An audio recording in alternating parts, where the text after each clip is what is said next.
आप सभी को जय मसीह की मेरे भाई बहनों। तो मेरे प्रिय भाई बहनों, कैसे हैं आप लोग? आशा आप लोग बहुत अच्छे होंगे। तो मेरे प्रिय भाई बहनों, इस वीडियो को आप लोग पूरा जरूर देखिए, क्योंकि मेरे भाई बहनों आपकी जिंदगी बदलने वाली है। मेरे भाई बहनों, वचन जो होती है हमारी जिंदगी में बहुत ही काम करती है, लेकिन कब काम करती है? जब हम उस वचन को सुनते हैं और उसको मनन करते हैं, तब उस वचन को मानते हैं, तब उस वचन को अपने हृदय में रखते हैं, तब उस वचन को सुनकर अनसुना नहीं करना मेरे भाई बहनों, वचन सुनकर उस पे चलना भी है मेरे प्रिय भाई बहनों।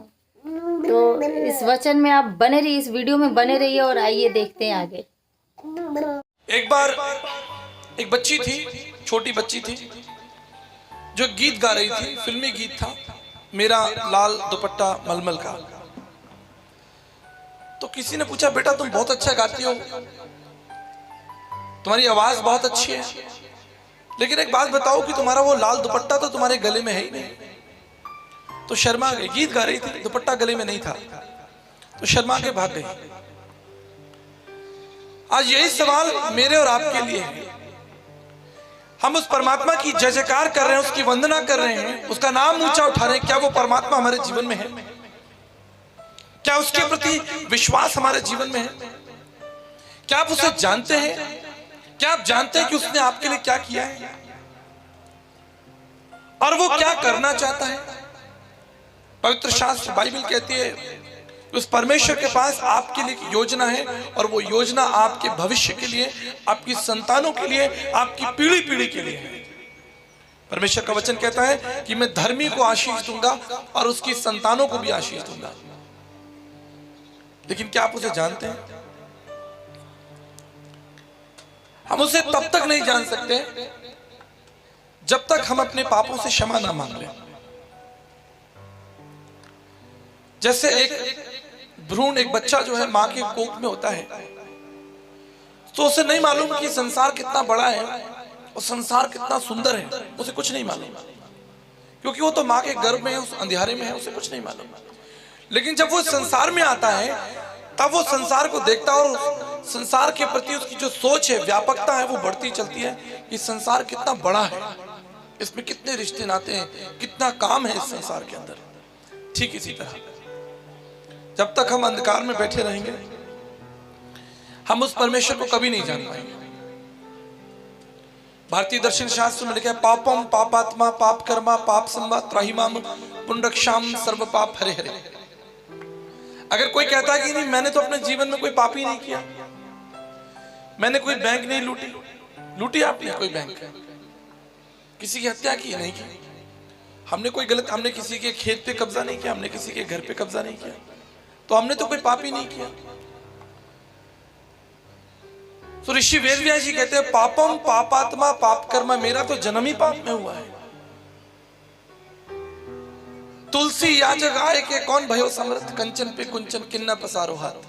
संत तुलसीदास जी ने कहा, इस संसार में कौन हुआ कि जिसने पाप नहीं किया। इसलिए महाभारत शांति पर्व में लिखा है, अश्रद्धा परम पापम श्रद्धा पाप प्रमोचनी।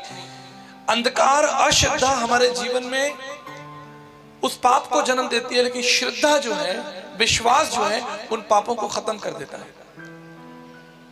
लेकिन ये विश्वास तब तक संभव नहीं जब तक आप उस परमेश्वर को जाने नहीं। उस परमेश्वर का परिचय कौन देगा? कोई बता सकता है परमेश्वर कौन है? उस अज्ञात अगोचर परमेश्वर का परिचय कौन देगा? मुझे बताइए। मैं यहाँ खड़ा हूं, आप में से कितने लोग मेरा नाम जानते हैं? आप कहेंगे वो तो पोस्टर पर देख लिया हमने। लेकिन आप मेरे बारे में कितना जानते हैं? कुछ नहीं जानते। जब तक मैं आपको ना बताऊं कि मैं कौन हूं, मुझे क्या पसंद है, अपनी विशेषताएं, अपनी योजनाएं, अपने परिवार के बारे में, मेरे कितने बच्चे हैं, पत्नी, माता पिता कहाँ रहते हैं, क्या करते हैं, मैंने कहाँ से पढ़ाई की, मुझे खाने में क्या पसंद है, क्या पसंद नहीं है, जब तक मैं ना बताऊं आपको मेरा परिचय कौन देगा? ठीक इसी तरह उस परमेश्वर का परिचय कोई दे सकता है? संत तुलसीदास जी ने कहा, तुलसी याजक आए के कौन भयो समर्थ, कंचन पे कुंचन किन्ना पसा। एक पापी व्यक्ति जो खुद अंधकार में बैठा है, क्या वो परमेश्वर का परिचय देगा? इसलिए जब यीशु मसीह का जन्म हुआ, प्रभु यीशु मसीह का जन्म हुआ, तो लिखा है कि स्वर्ग से फरिश्ते उतर कर आए, स्वर्गदूत उतर कर आए, और जो गडरिये अंधकार में बैठे थे, बाइबल कहती है उनके ऊपर एक बड़ी ज्योति चमकी। तो उसका जो आगमन हुआ वो एक ज्योति के रूप में हुआ। प्रभु यीशु मसीह संसार में ज्योति के रूप में आए। और ज्योति कितनी जरूरी है हमारे बच्चे जानते हैं, जो लोग बच्चे पढ़ाई करते हैं। आप जानते हो कि सूर्य का प्रकाश जो पृथ्वी पर आता है तो वो कितना जरूरी है। अगर सूर्य का प्रकाश पृथ्वी पर ना आए तो हम सब लोग जो हैं वो सब मर जाएंगे। क्यों? क्योंकि पेड़ पौधे फोटोसिंथेसिस प्रोसेस, प्रकाश संश्लेषण की विधि नहीं होगी, और जो पेड़ पौधे हैं वो आपको ऑक्सीजन नहीं देंगे, और पेड़ पौधों के अंदर जो ग्लूकोज है वो कन्वर्ट नहीं होगा, और कोई फल नहीं लगेगा, कोई फूल नहीं होगा, इंसान मर जाएगा, जानवर भी मर जाएंगे। सूर्य का प्रकाश इस पृथ्वी के लिए कितना जरूरी है देखिएगा। ठीक इसी तरह एक आत्मिक प्रकाश जो हमारी आत्मिक मन को खोलता है, हमारी आत्मिक आंखों को खोलता है, वो है प्रभु यीशु मसीह। बहुत से लोगों का ऐसा मानना है, सोचना है कि प्रभु ईसा मसीह तो ईसाइयों के परमेश्वर है, तो ईसाइयों ने क्या ठेकेदारी कर ली यीशु मसीह? कोई मोहर लगा दी क्या कि हमारा परमेश्वर है? कहां पैदा हुए थे यीशु मसीह? यीशु मसीह का जन्म हुआ इजराइल में, बेतलेहम गांव में। ऐसी ठाणी थी, गांव था, और वो भी आज से 2000 साल पहले। अभी यहां आने में कष्ट होता है, रास्ता देखो कैसा टेढ़ा मेढ़ा, हो सकता है बिजली हो ना हो। आज से 100 साल पहले पता नहीं ये गांव कैसा हो। तो कल्पना कीजिए आज से 2000 साल पहले बेतलेहम वो जो गांव होगा वो कैसा होगा, जो इजराइल में है। और सबसे बड़ी जाति के थे वो। हमारे समाज में बड़ी छुआछूत है, बड़ी जाति का बड़ा चक्कर है हमारे समाज में। प्रभु यीशु मसीह यहूदी जाति के थे। अगर वो चाहते तो आपकी परछाई भी उन पे ना पड़े। वो उच्च कोटि के व्यक्ति थे समाज में। विश्व में सबसे बड़ी जो जाति है वो इजराइल की जाति है, यहूदी लोग, उससे ऊपर कोई नहीं। आज भी यहूदी लोग जो है वो अपने ऊपर किसी की परछाई नहीं पड़ने देते। कहते हम तो यहूदी हैं, हम आपके हाथ का खाना नहीं खाएंगे, हम आपके घर नहीं आएंगे। उस समाज में प्रभु यीशु मसीह का जन्म हुआ। बताओ उससे बड़ी जाति किसकी है? लेकिन फिर भी बाइबल कहती है वो घर घर गया, कोड़ियों के साथ बैठकर उसने खाना खाया। कोड़ियों के साथ, आप कोड़ियों के साथ बैठ नहीं सकते। एक बार नवजोत सिंह सिद्धू जी, जो पूर्व क्रिकेटर और सांसद हैं, आप बच्चे लोग जानते होंगे नवजोत सिंह सिद्धू। एक बार उनके मन में इच्छा हुई कि भाई वो मदर टेरेसा का आश्रम है कलकत्ता में, उसे देखने जाएं। तो वहां कोड़ियों का आश्रम था। तो सिद्धू साहब गए। जब वो आश्रम में गए तो वहां तो बहुत बदबू आ रही थी, क्योंकि सारे बेचारे 500 से ज्यादा कोड़ी वहां पर जो है मर रहे थे, उनका शरीर गल रहा था।